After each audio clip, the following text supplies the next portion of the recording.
Caros alunos e demais amigos que sempre nos acompanham, tudo bem? Como estão vocês? Tudo sob controle? Essa é a nossa torcida permanente, você sabe. E você sabe também que eu sou o professor Nilson Luiz e que nós estamos aqui desenvolvendo a formação do aeronauta brasileiro pautado nos parâmetros da segurança de voo, aquela segurança de voo efetiva que a gente já comentou que tem compromisso com reduzir acidentes, não é isso? Então, no desenvolvimento da nossa série Materiais de Aviação, né, nós estamos falando da construção de motores a reação. Hoje, especificamente, o nosso assunto é seção de turbina. Mas antes de falar da seção de turbina, eu preciso falar com você sobre o canal do professor Nilson Luiz no YouTube.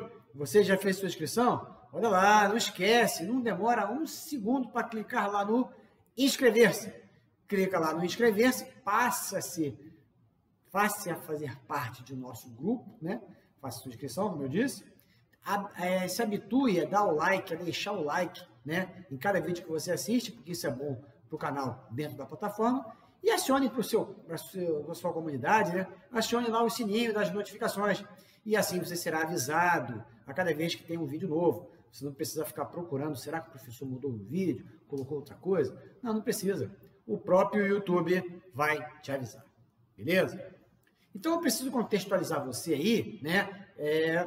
Sobre a seção de turbina. Onde é que está isso, né? Nós estamos falando da construção de motores de reação, né? E, basicamente, o motor a reação se divide em entrada de ar, onde tem lá dentro o fã da emissão de ar, né? A seção de compressor, né?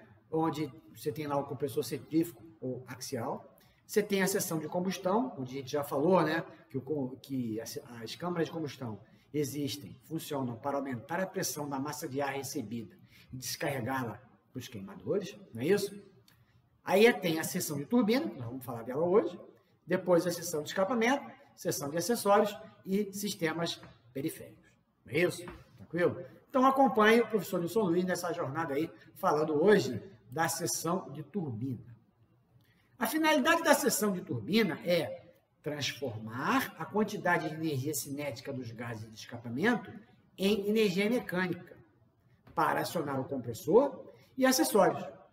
Essa função absorve aproximadamente 60% a 80% da energia total da pressão dos gases de escapamento. Então, as câmaras de combustão promovem aquela queima, né? Uma explosão intensa da mistura ar-combustível, e toda essa energia é descarregada onde? Na turbina. A turbina aproveita, a gente vai explicar aqui de que maneira, aproveita essa energia para fazer o movimento de giro da turbina. Girando a turbina, eu giro o eixo principal, que vai gerar o compressor, não é isso? Que vai comprimir ar, que vai mandar para a câmara de combustão, e o processo continua acontecendo. Tá certo? A quantidade exata de energia absorvida na turbina é determinada pela carga que é impelida por ela. Isto é, do tamanho e do tipo de compressor, da quantidade de acessórios e ainda pela hélice e suas engrenagens da redução, caso a gente esteja tratando aqui de um motor turbohélice, tá bom? A seção de turbina de um motor turbojato está localizada na parte traseira da saída, né? Lá na saída já da câmara de combustão especificamente. Então, a turbina ela fica junto com a câmara de combustão para aproveitar, né, toda aquela energia que a câmara de combustão está entregando para a turbina. Agora vamos falar especificamente dela, né, da turbina. O conjunto da turbina consiste de dois elementos básicos. Olha a provinha aí, se tivesse, né? Estator e rotor. Estator é o que é estático e rotor é o que movimenta, é o que gira. Fácil, né? Só que estator e rotor tem um monte de coisa para falar dentro de cada um deles. Só que nós aqui vamos falar a critério, né, necessário para falar dos problemas lá na frente. Nós não vamos entrar tão a fundo no funcionamento. Talvez em um outro vídeo a gente fale especificamente do funcionamento. Tá claro? Então vamos lá. O funcionamento aqui nós vamos falar de forma o quê? Superficial. Então o conjunto da turbina consiste de dois elementos básicos, estator e rotor.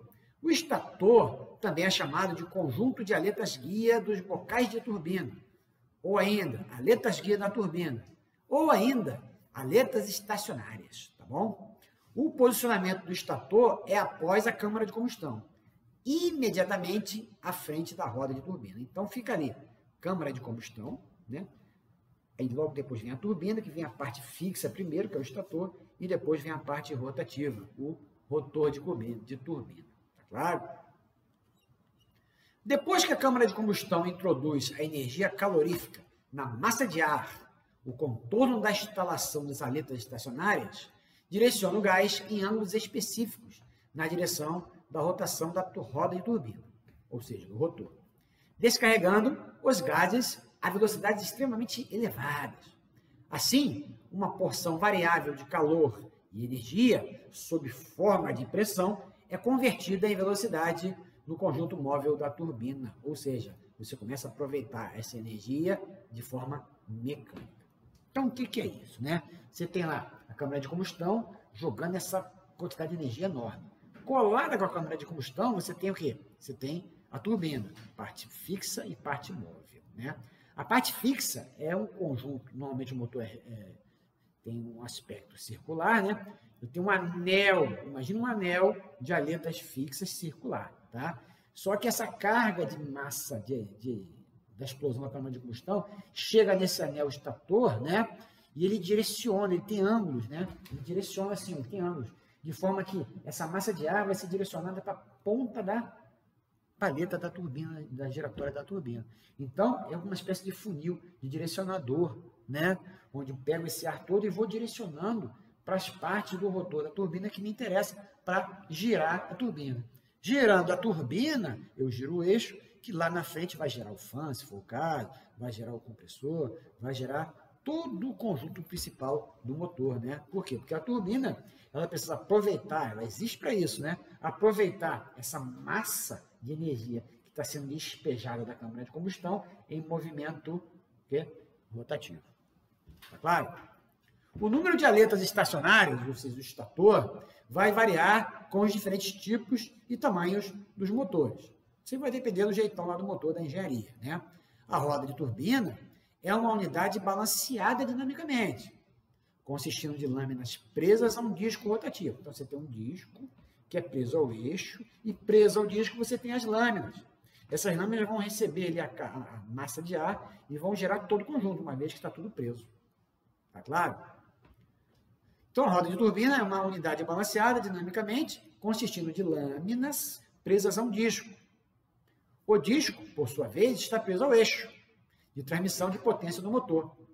O jato de gases deixado nas aletas estacionárias age sobre a lâmina da turbina, causando a rotação do conjunto a uma taxa de velocidade bastante elevada. A elevada velocidade de rotação impõe severas cargas centrífugas sobre a roda de turbina e, ao mesmo tempo, impõe elevadas temperaturas. Isso acarreta uma diminuição da resistência do material. Consequentemente, a rotação e a temperatura devem ser controladas para manter a operação da turbina dentro dos limites de segurança. Isso, durante o voo, nós temos que monitorar o tempo todo. Temperatura, rotação e possível vibração. Tá claro? Estou me referindo aqui, pessoal, ao disco de turbina como se ela tivesse 100 aletas, o primeiro disco. Quando as aletas são colocadas, né, eu tenho o quê? A roda de turbina, ou chamamos de rotor de turbina. Então, disco, depois imagina o disco e imagina as aletas presas nele. Essas aletas que vão fazer pegar o ar e vão fazer o disco girar. Tá claro? O disco atua como componente de ancoragem para as palhetas. Como o disco é parafusado ou soldado ao eixo, as lâminas podem transmitir ao rotor a energia extraída dos gases de escapamento. Beleza? Né? A extremidade do disco é exposta a gases quentes que passam através das lâminas e absorvem quantidade considerável de calor desses gases. Além disso, a extremidade também absorve calor das lâminas da turbina por condução, é claro, pelo contato, não é isso? Portanto, as temperaturas das extremidades dos discos são normalmente altas e bem acima das temperaturas nas partes mais internas do disco. Fica claro para vocês isso aí, né? Como resultado desses gradientes de temperatura, tensões térmicas são adicionadas às tensões de rotação. Notem como é importante a gente monitorar a temperatura da turbina, né? Na parte externa do disco, nas extremidades, eu tenho muito mais calor do que na parte interna. Isso a gente tem que monitorar o tempo todo durante o voo, tá certo? O eixo da turbina geralmente é fabricado em liga de aço. A liga deve ser capaz de absorver os altos torques que são exercidos quando é dada a partida num compressor de fluxo axial, por exemplo. Os métodos de fixar o eixo ao disco da turbina são variáveis. Vamos citar aqui os dois mais usados, né? Primeiro, o eixo é soldado ao disco, o qual tem uma parte de maior diâmetro existente para fixação. Então, você tem lá o eixo, você tem lá um disco, o eixo entra dentro do disco. Só que lá no eixo tem uma parte mais elevada, onde eu encaixo e depois venho soldando em volta, fazendo um cordão de solda em volta. Então, o eixo soldado ao disco, né, é um dos métodos de fixação do eixo ao disco de turbina. O outro método que eu vou citar com você é o mais aplicado, né, quando se usa o quê? Parafusos.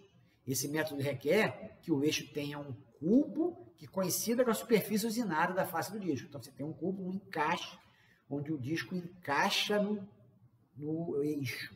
E depois você tem um monte de parafusos prendendo esse encaixe, tá bom? O encaixe é feito só para colocar na posição. Quem dá a segurança são os parafusos.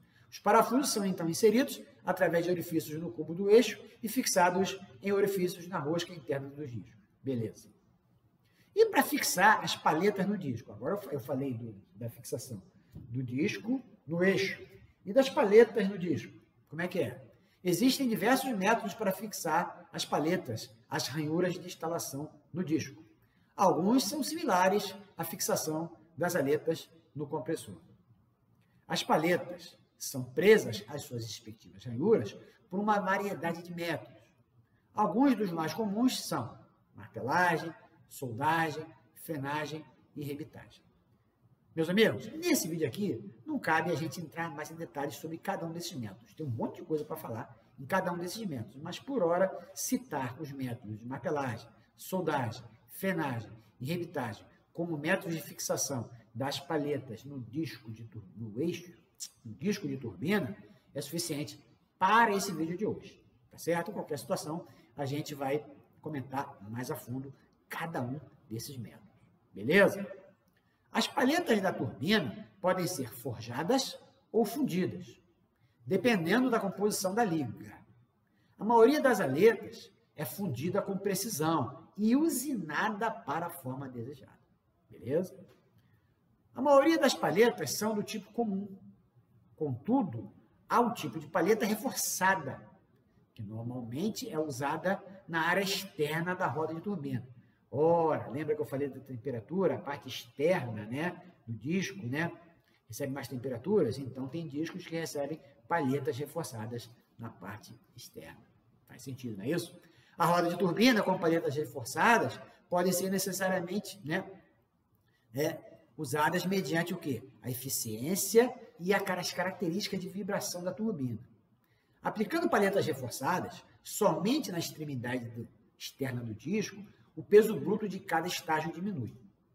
Por outro lado, limita a velocidade da turbina. Assim, a gente precisa instalar mais lâminas para captar melhor aquela massa de ar que vem da câmara de combustão. Beleza? Tranquilo? Na fabricação do rotor de turbina, ocasionalmente é necessária a utilização de turbinas de mais de um estágio de roda, né? Por quê? Porque uma turbina de roda simples, frequentemente, não é capaz de absorver a potência suficiente dos gases de escapamento para acionar tudo que está pendurado no motor, né? Os componentes que dependem da turbina, obter a potência necessária, né? Se for um turbohélice, tem a caixa de mudança de redução para arrastar, não é isso? Então tem um monte de coisa que é a turbina que movimenta tudo, né? Então, se você botar um disco único de turbina, muitas das vezes, né, eu vou ter uma massa de ar enorme passando, mas eu não vou captar bem. Então, eu coloco outros discos para aquela parte do ar que no primeiro estágio não pegou, os outros vão poder aproveitá-lo e você ter, né, o maior aproveitamento possível dos gases de escapamento, uma vez que essa é a finalidade do motor. Tá certo, meus amigos? Tranquilo? Então, aí na nossa construção, né, do motor a reação, hoje tivemos um vídeo um pouco mais longo, né, o vídeo falando da seção de turbina, né? O que a seção de turbina faz a rigor? Ela recebe aquela massa potencial de gases que vem lá da câmara de combustão e transforma isso em energia mecânica através de movimento. É isso? Tranquilo? Ficou claro para você o vídeo, né? Apesar de ser um pouco mais longo, a gente agradece a paciência de vocês, mas o vídeo é bacana. No final, a gente acaba entendendo tudo de uma maneira coesa, né? E se não entendeu, volta o vídeo. E se continua a dúvida, faz contato com o professor Nilson Luiz, não é isso? Os comentários estão aí à disposição de vocês, né? Nilson, pega uma parte do vídeo aí, explica mais, esmiuça mais. Eu expliquei para vocês que eu não tentei entrar em tanto detalhe no funcionamento, porque não é o escopo aqui. O escopo aqui é entender os materiais, né? Para a gente poder falar das panes, dos acidentes mais lá na frente, tá certo? Tranquilo? A gente vai falar dos acidentes que são originários, né? De problemas dos componentes do motor a reação. Por isso que nós estamos falando inicialmente aqui na série, né? Da construção do motor a reação. Beleza? Tranquilo?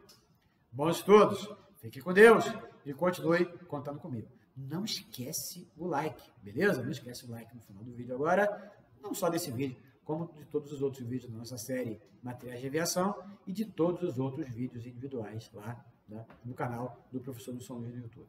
Grande abraço, fala comigo, não esquece dos comentários. Até logo!